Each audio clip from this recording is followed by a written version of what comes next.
Hey guys, in this video, I will show you how to use Wonder Pick in Pokemon TCG Pocket. Alright, so let's begin with the video. I'm just going to open up the app itself here, and I'm on the home screen currently. So in the bottom left corner, you should be able to see Wander Picks. If we select Wander Pick, you will see some random picks that have been generated like this from the app itself.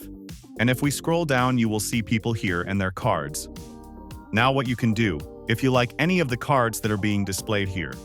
So for example, let's say that I want to use the monkey pick.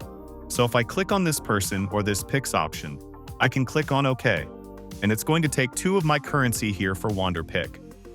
Then it's going to shuffle the cards, and they will be completely random if you manage to hit the one that you want to get. You can select any card and you can take the card. Now, it doesn't take the card from the person, him or herself. It is just going to take it at random, and the person gets to keep their card as well. So it's a win-win for both parties. So that's basically how you can use Wonder Pick in Pokemon TCG Pocket.